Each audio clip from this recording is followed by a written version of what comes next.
Nurse taken into custody for allegedly abusing a disabled patient in his care. The surveillance video that investigators found that led to an arrest.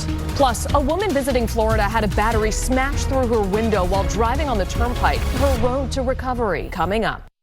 Tonight's primetime lineup on WESH 2 is sponsored by Headquarter Hyundai, your headquarters for savings. Shop the Big HQ for the best prices on your next vehicle.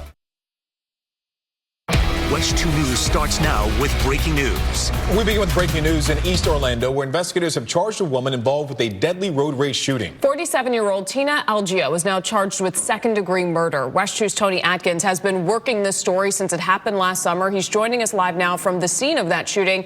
Tony, court records show that she was just booked today. Yeah, well, the state attorney's office formally indicted Algeo yesterday. As you mentioned, she was taken into custody today. And the charge today is second-degree murder with a firearm. Now, this is the first charge in this case directly related to any gunfire on that day. Now, I was there as Tina Algeo got out on bond at the Orange County Jail for the first charge, which was aggravated battery with a deadly weapon. And in that case, it was the vehicle used during the road rage interactions. The shooting itself happened on Colonial Drive back on December 2nd. Mikhail Setkov was killed.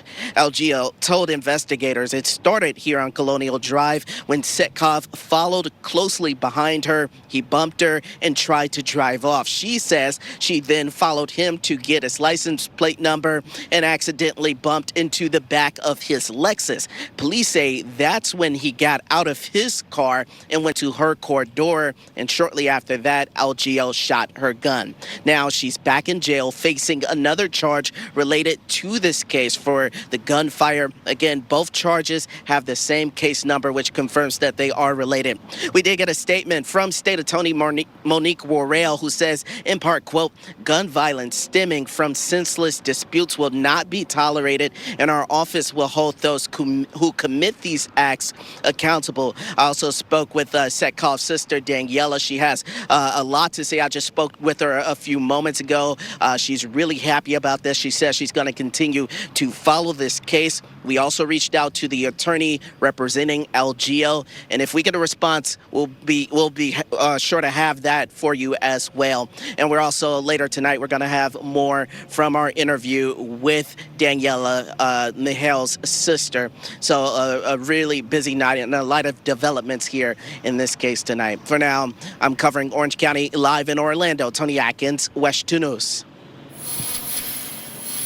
Highly disturbing cases of abuse of society's most vulnerable. One involves a child whom investigators say was tortured. The other is a disabled elderly man. We begin with the latest on the child abuse case out of Tavares. WESH 2's David Jones broke the news at noon on this call that came from Waterman Hospital, and David spoke with the boy's church leaders today. And a home health care nurse is arrested in Flagler County. Deputies say video showed him abusing a disabled patient in a Palm Coast home. WESH's Pamela Combe explains how family members' quick thinking put a stop to it.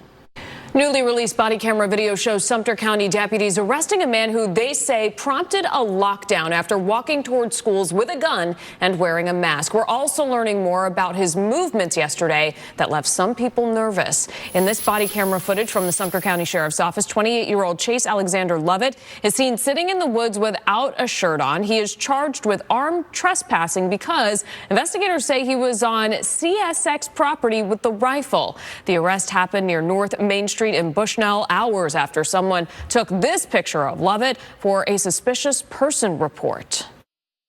He indicated that he knew that we were looking for him. He had seen the social media alert after the lockdown. Deputies say Lovett told them he recently lost his house in a fire, that he was homeless, and that he had nowhere to store his gun.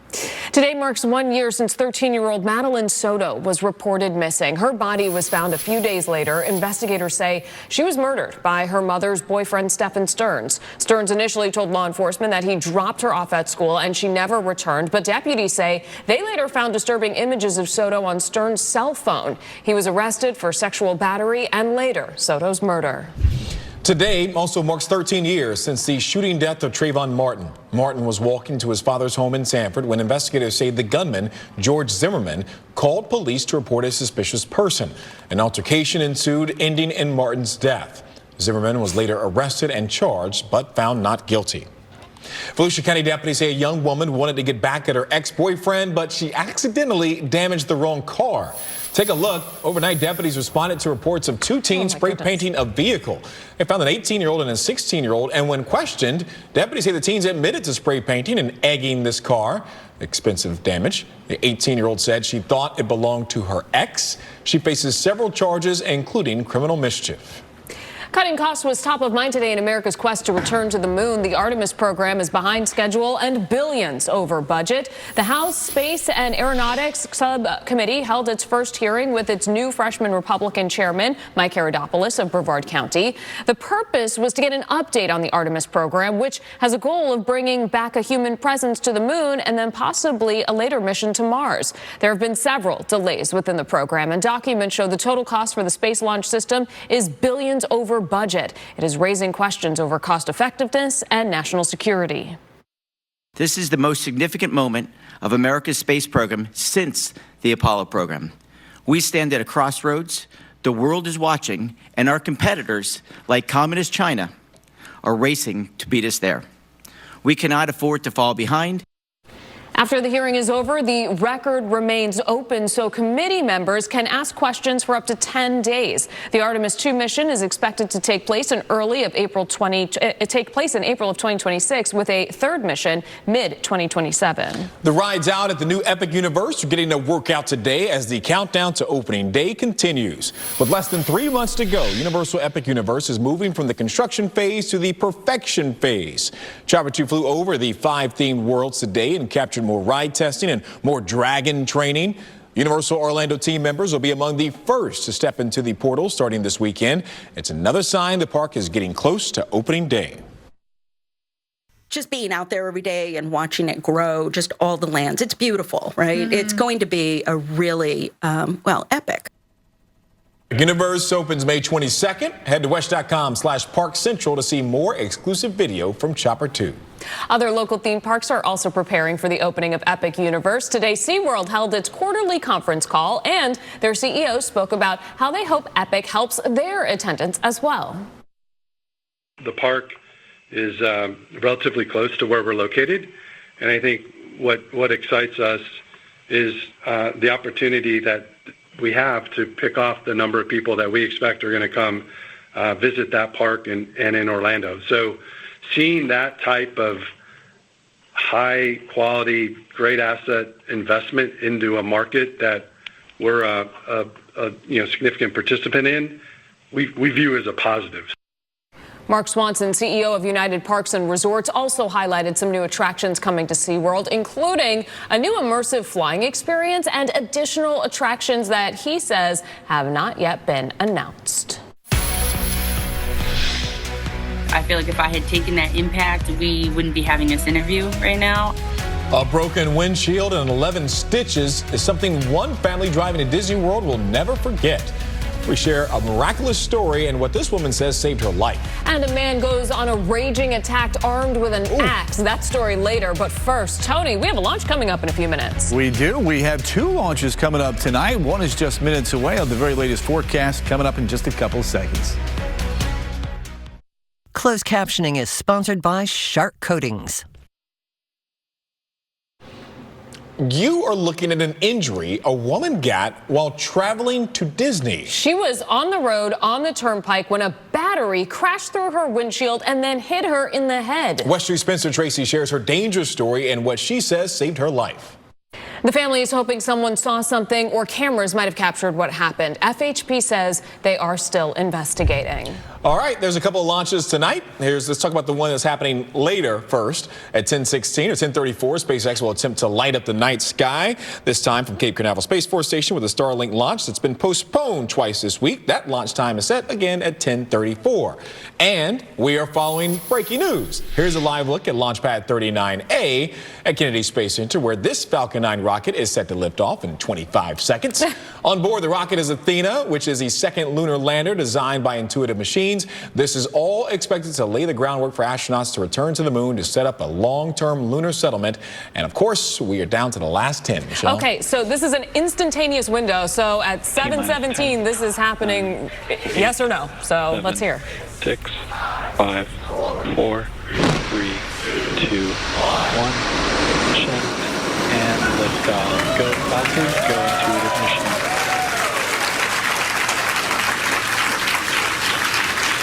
Beautiful. It's pitching downrange. And looking forward to the number.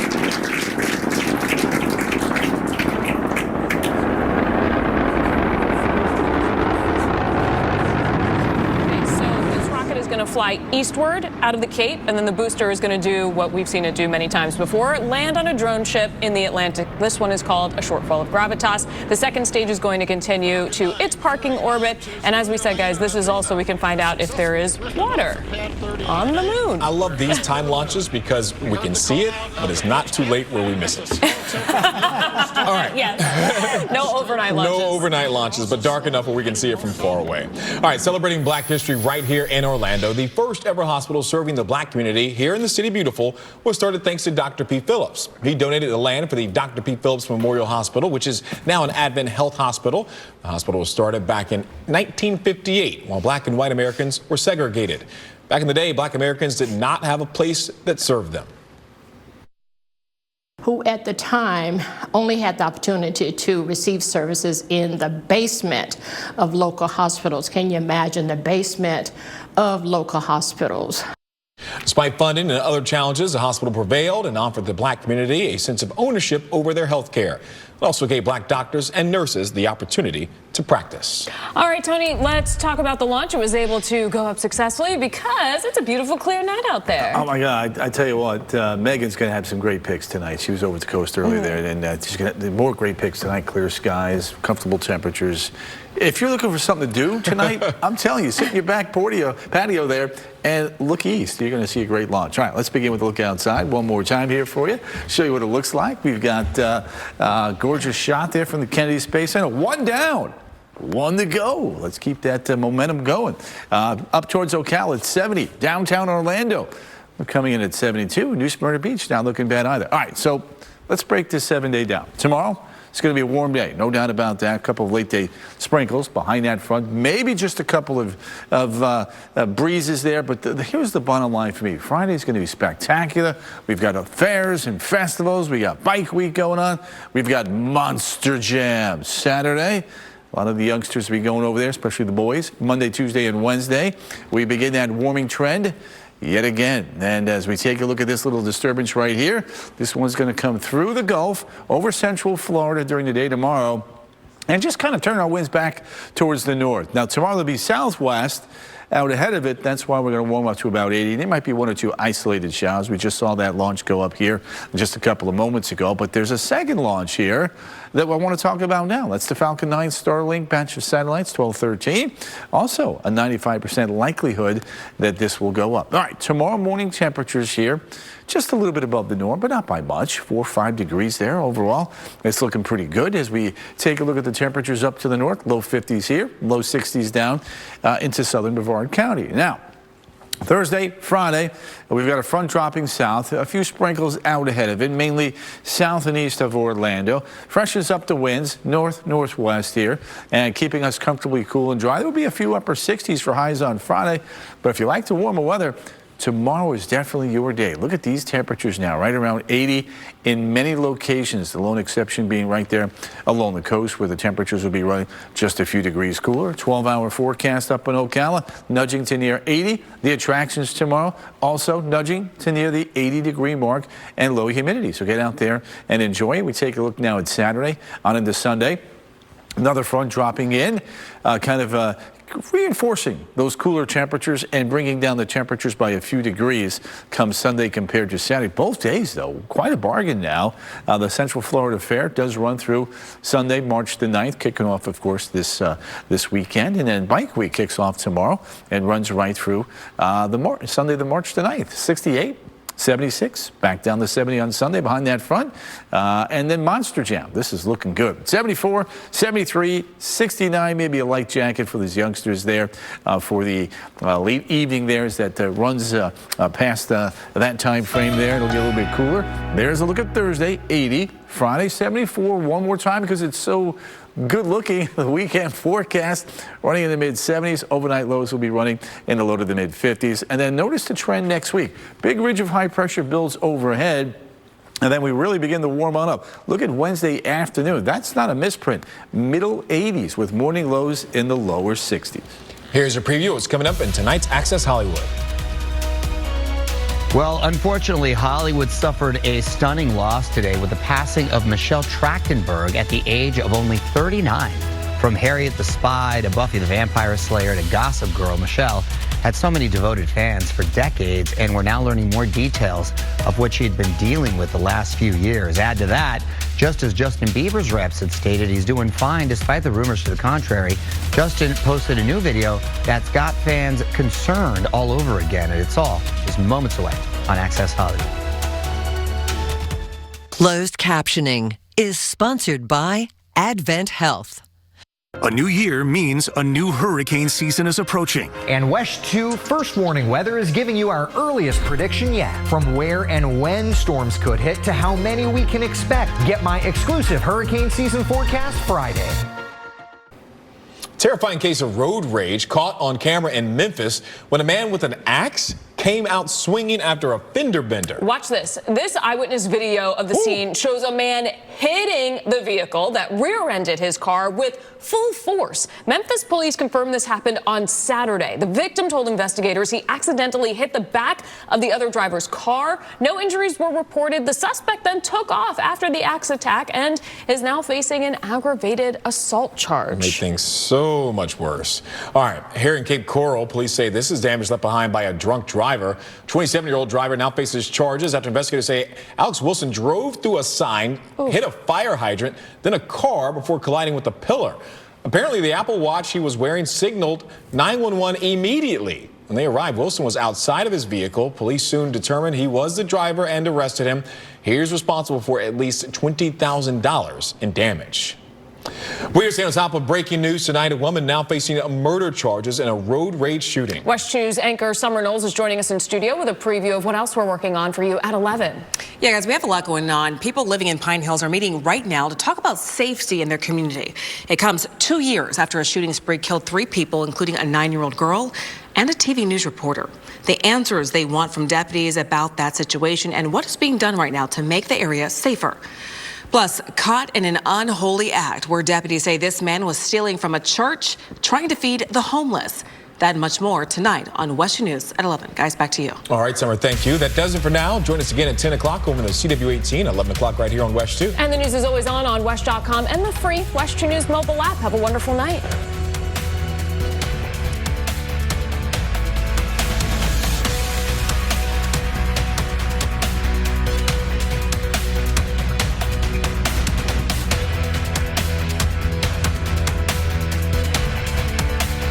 Thank you for watching WESH 2 News and trusting First Warning Weather. Certified Central Florida's most accurate forecast 17 years straight. WESH 2 celebrates Black History Month. The Chitlin Circuit, a network of venues that gave black musicians a safe space to perform during segregation. And it came right through Central Florida. Legendary names like B.B. King, Duke Ellington, and Tina Turner performed at Club Eaton in Eatonville and the South Street Casino in Orlando. Remnants of those places still stand even today. WESH 2 celebrates Black History Month.